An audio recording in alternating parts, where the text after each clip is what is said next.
The player will offer their services as a blade for hire to one of the two mercenary companies in a fictional but grounded in reality war-torn world. While fighting, they will amass fortunes with which they can unlock new equipment and customization options, as well as keep track of detailed stats and leaderboards.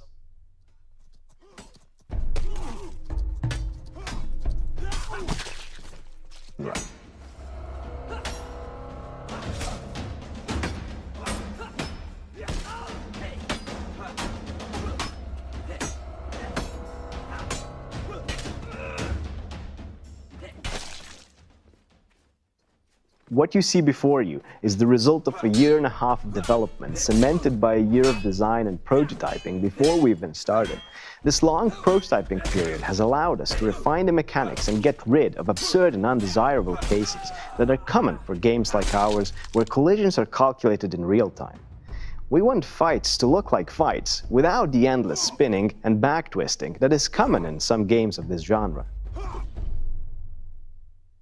Freedom of expression is a key part of the game, from how you fight to how your character looks. MORDHAU features extremely detailed customization options that range from the type of body to facial features and even full-on face sculpting. On top of that, it includes deep armor and equipment customization, where you can choose individual parts that make up your suit, color them, pick emblems, and ultimately create your desired weapon as well, where you can swap out various blades, guards, grips, and so on.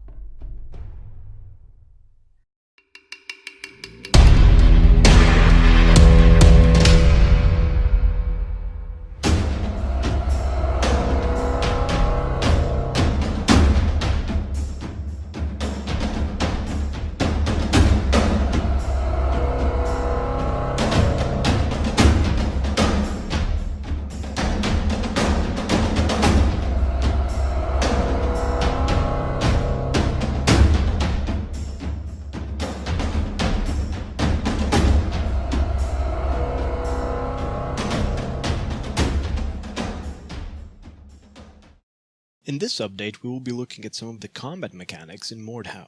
As a disclaimer, keep in mind that this is pre-alpha footage. Much of the content is subject to change, and all sounds are placeholders that we intend to replace in the final product. The combat is the absolute core of this game. It is something we've prototyped and tested over more than a year to make sure it is designed to encourage fights that look like fights and not ballet auditions. That it is easy to pick up and difficult to master, and that it works smoothly online. The controls are the first step. Since tastes differ, we plan to offer a variety of control schemes that will make those with experience in previous Melee games feel at home. In this video, we will be describing the control scheme that we're originally designing for and that feels the most organic. Besides the standard FPS movement controls, with the left mouse button the player can perform a cut. The cut is a good sweeping attack which can also be angled by moving the mouse in the desired direction before pressing the button. This results in cuts from below, above, left or right, or really any angle you want. The scroll wheel performs a thrust. Now, just like the cut, the thrust can also be angled with the mouse. Attacks can be chained into combos, which is especially useful when trying to recover from a miss that would otherwise leave you defenseless. The right mouse button is used to execute a parry. A successful parry must be aimed at the opponent's weapon. Blocking high if the blow is coming from below is not going to work. The second ingredient to a successful parry is timing. The parry only lasts a split second and leaves you exposed after that duration if it failed to block anything. A successful parry will also drain stamina. If you are not careful, you may end up getting disarmed by your opponent if your stamina runs out. After parrying, the defender can perform a riposte, which can then be parried by the enemy in turn. The game features real-time attack collision detection. There is never any lock-on, and the player can adjust attacks while they're happening, allowing, for example, to reposition a strike aimed at the foot into one that will hit the head. What you hit does matter. If the opponent is not wearing a helmet but is otherwise well armored, it is better to strike at the unarmored head. The turning rate during attacks is limited and cannot be influenced by increasing mouse sensitivity. So what happens when two players both attack? Well, if one player manages to land the blow first, the opponent will flinch and fumble their attack, preventing double hits. However, when two attacks that are fully committed touch, they end in a clash. Now from a clash, new attacks can be started by both players if they're quick to act. This leads to extremely fast exchanges that are chaotic because both players act at the same time, trying to squeeze a hit on the other person, but also trying to protect themselves from the opponent's weapon.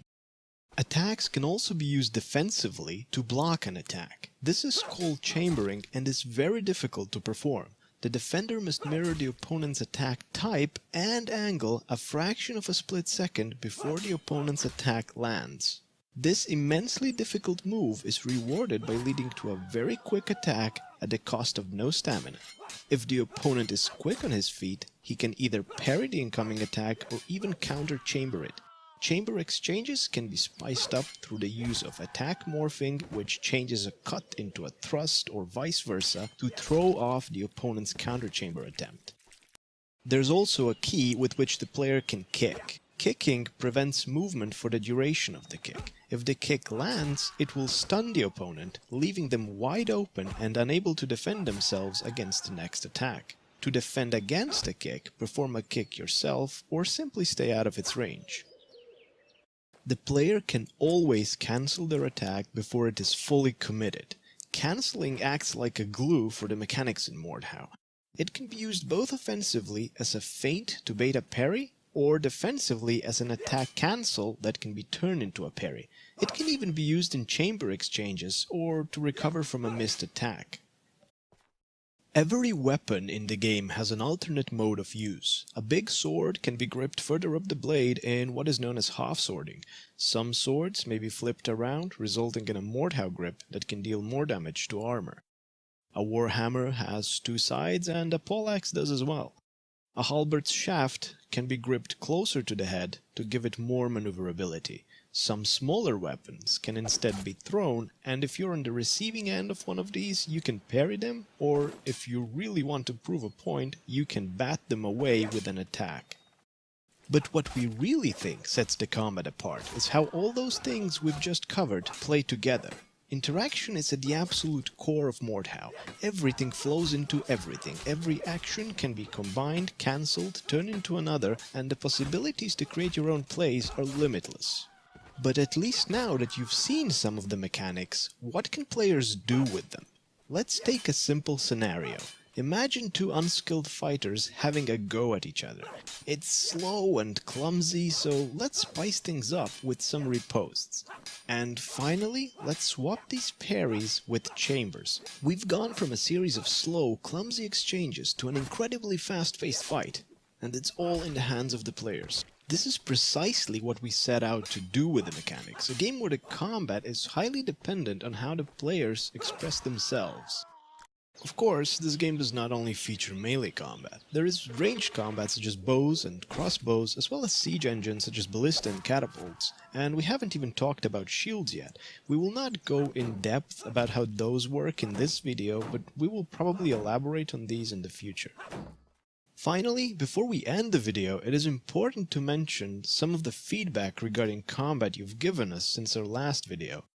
You mentioned you wanted more realistic dismemberment, and we've made it more accurate. Precise joint locations need to be hit, and the cut needs proper edge alignment. Dismemberment should not be something that occurs constantly, but we don't want the game to feel bland, so we've added partial dismemberment. In other words, gruesome wounds that show broken joints and slit throats.